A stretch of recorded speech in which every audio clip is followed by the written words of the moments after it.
دو بڑی اہم خبریں ہیں جس کی دنیا بھر کی نظریں ان معاملات کی طرف تھیں وہ طے پا رہے ہیں اور اچھی خبریں آ رہی ہیں، یہ ہم آپ کو بتائیں گے۔ السلام علیکم، میں ہوں عبدالغفار۔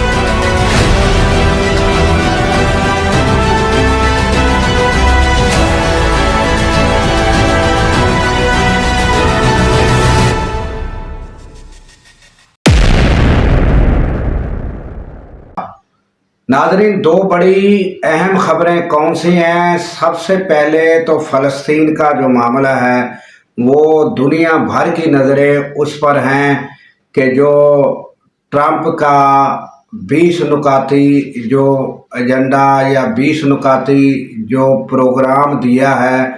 اور اس کو حماس کے بارے میں کہا گیا تھا کہ ان کو 72 گھنٹے جو ہیں وہ دیے گئے ہیں کہ حماس جو 20 نکاتی پروگرام دیا گیا ہے اس کے بارے میں اگر ان کے کوئی تحفظات ہیں، اعتراضات ہیں تو وہ بتائیں۔ باقی تو آپ کو ساری خبر جو ہے فلسطین کے معاملے پر جو ٹرمپ نے مسلم عرب ممالک کو بلایا اور ان سے نیگوشیشن کی اور اس میں وزیر اعظم ہمارے شہباز شریف بھی تھے، سب نے تسلیم کیا ان کا 20 نکاتی پروگرام فلسطین کے حوالے سے۔ تو حماس کے بارے میں اب جو ہے ڈونلڈ ٹرمپ نے ایک شارٹ پریس کانفرنس یا انہیں کہیں کہ ایک میسج انہوں نے دیا ہے، کہا ہے کہ حماس نے بھی یہ سارا تسلیم کر لیا ہے۔ مگر اب تھوڑی سی اس معاملات پر نظر ڈالتے ہیں کہ حماس نے اگر تسلیم کیا ہے تو کیا خبریں آ رہی ہیں، یہ اس پر تھوڑا سا ہم تبصرہ کر لیتے ہیں۔ حماس نے کہا ہے کہ ہم یہ معاملات جو ہیں وہ اپنے جو ثالث ہیں ان کے حوالے کرتے ہیں، اور ساتھ ہی یہ بھی خبر آ رہی ہے کہ انہوں نے کہا ہے کہ جب تک فلسطین سے قبضہ ختم نہیں ہوگا تب تک ہم ہتھیار نہیں ڈالیں گے۔ تو ناظرین، آپ کو نیتن یاہو کی جو تقریر کی ہے اس میں آپ کو پتہ ہوگا کہ انہوں نے کہا تھا کہ وہاں سے افواج جو ہے وہ نہیں جائیں گی، اور یہ کہا تھا، اور اس کے علاوہ ناظرین انہوں نے یہ بھی کہا تھا کہ ہم فلسطین کو آزاد ریاست نہیں تسلیم کریں گے۔ اور جبکہ ہمارے شہباز شریف وزیر اعظم جو ہے وہ یونائٹڈ نیشن کی جنرل اسمبلی سے جو خطاب کیا اس میں انہوں نے کہا تھا کہ یروشلم یعنی القدس جو ہے وہ ہمارا یعنی کہ فلسطین کا دارالخلافہ ہوگا۔ یہ جو 20 نکاتی پروگرام ہے اس میں بھی اور جنرل اسمبلی میں بھی انہوں نے یہ کہا ہے۔ اور جب کہ آپ یہ دیکھیں کہ یہ جو القدس یروشلم ہے، قبلہ اول ہے، یہ جو ہے یہ یونائٹڈ نیشن کے انڈر کنٹرول ہے، اور یہ جو نیتن یاہو یا آپ ڈونلڈ ٹرمپ کہہ لیں، یہ ایک ہی ہیں، ڈونلڈ ٹرمپ یا نیتن یاہو، کیونکہ یہ سارا سپورٹ تو ڈونلڈ ٹرمپ ہی ان معاملات کو کرتے رہے۔ آپ دیکھیں کہ جب بھی کوئی قرارداد یونائٹڈ نیشن میں پیش کی جاتی تھی کہ یہ جنگ فوراً روکی جائے، یہ جینوسائیڈ ہو رہا ہے، وہاں بچوں کو مارا جا رہا ہے، وہاں ہاسپٹل جو ہیں ان پر بمباری ہو رہی ہے، تو اس کو ویٹو کون کرتا تھا؟ وہ امریکہ کرتا تھا۔ تو آپ دیکھیں کہ امریکہ کے کیا عزائم رہے ہیں، اور وہ ہمیشہ نیتن یاہو کو یا اسرائیل کو سپورٹ کرتے رہے، اور سب سے بڑا سپورٹر وہی ہے۔ اور اب جو ہے یہ نیتن یاہو یا ڈونلڈ ٹرمپ، ان کے علاوہ کون ہے جو ان کی یعنی کہ ایک ذمہ واری یا دنیا کے ممالک یا یونائٹڈ نیشن جو ہے وہ ان کی کوئی ذمہ واری لے، یا وہ جو یونائٹڈ نیشن کے پاس یروشلم کی وہ سارا انتظامات ہے، تو یونائٹڈ نیشن کو تو یہ کرٹیسائز بھی کرتے رہے ہیں ڈونلڈ ٹرمپ، ان کے بارے میں تو وہ یہ کہتے رہے ہیں کہ ان کی کوئی اہمیت ہی نہیں ہے، انہوں نے آج تک کیا کیا ہے، جبکہ بہت ساری مثالیں ہم دے سکتے ہیں کہ ان کا کردار رہا ہے۔ یہاں تک کہ ہم کشمیر کا معاملہ ہے تو وہ بھی ہم کہتے ہیں کہ اقوام متحدہ کی قراردادوں کے مطابق اس کا حل ہونا چاہیے۔ تو یہ نہیں ہے کہ وہ ان کا کردار نہیں ہے، جبکہ یہ ضرور کہا جاتا ہے کہ زیادہ تر ان کا کردار زبانی کلامی معاملات میں رہا ہے، مگر کردار کو یکسر مسترد کر دینا بھی یہ غلط ہوگا۔ تو اب یہ معاملات کس طرح حل ہوں گے؟ اور دوسرا یہ ہے کہ ٹونی بلیئر جس کو یعنی کہ ان کا بنایا جا رہا ہے کہ یہ سربراہی کریں گے، تو ٹونی بلیئر کی برطانیہ میں جو اس ٹائم ان کی اسمبلی ہے،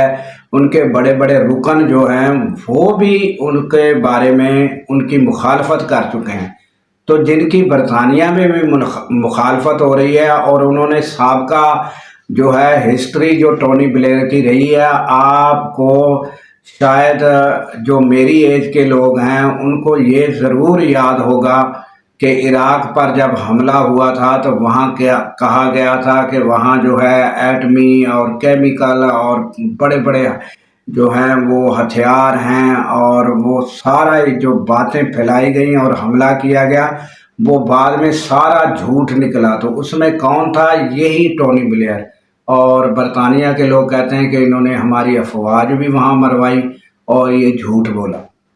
تو یہ پوزیشن ہے، اور اب جو حماس نے جو ثالث جو ہے وہ انہوں نے ان کے حوالے معاملات کیے ہیں، تو آگے جو ہے وہ ثالث جو ہے وہ کیا طے کرتے ہیں،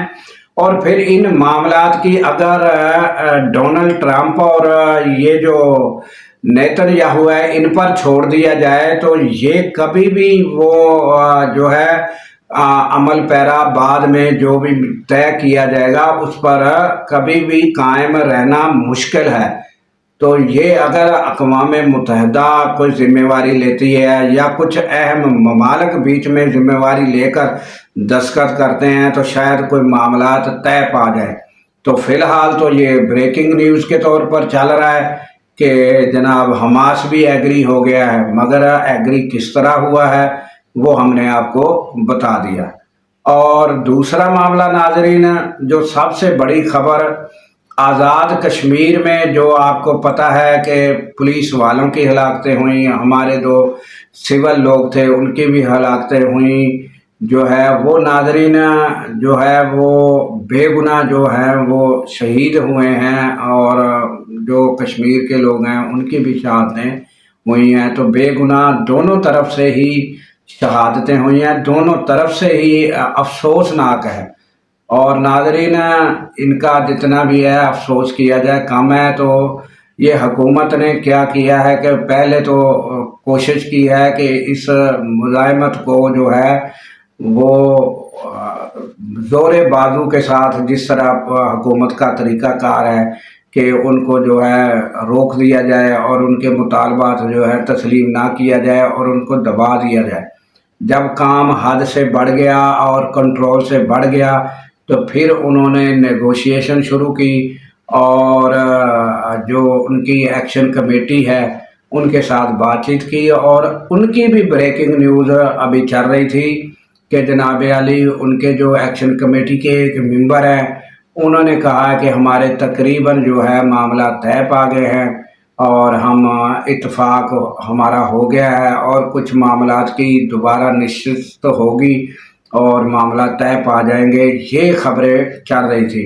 تو اگر جو یہ کشمیر کے معاملات ان کے مطالبات جو ہیں وہ تسلیم کر لیے گئے ہیں، جو کہ جائز ہیں، تقریباً زیادہ تر جو ہے وہ ہر جو کشمیری ہے یا ہر پاکستانی ہے اور اینکر ہے ان کا کہنا یہی ہے کہ ان کے مطالبات جو ہیں وہ جائز ہیں اور وہ تسلیم کیے جانے چاہیے۔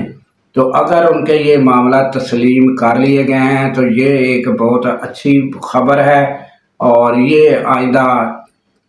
آنے والے دنوں میں پتہ چل جائے گا۔ جبکہ خبر یہی آ رہی ہے کہ ساری عوام جو سڑکوں پر نکلی ہوئی تھی وہ اپنے گھروں کو جا رہی ہے۔ تو یہ تازہ ترین اپڈیٹ ہے ناظرین. اور غزہ کے معاملے پر گزشتہ روز بھی جو ہے وہ 50 کے قریب لوگوں کو جو ہے وہ شہید کیا گیا اور ان کی جو جینوسائیڈ ہے وہ جاری ہے ناظرین. یہ افسوسناک ہے کہ ایک طرف نیتن یاہو ڈونلڈ ٹرمپ جو ہے یہ امن معاہدہ کر رہے ہیں اور دوسری جانب جو ہے یہ کام بھی وہاں جاری ہے. تو ناظرین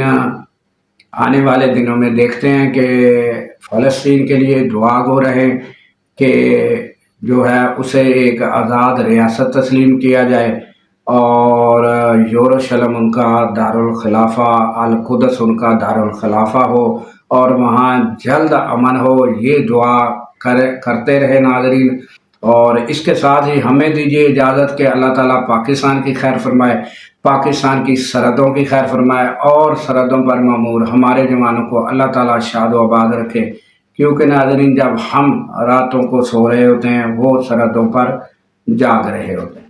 اللہ حافظ.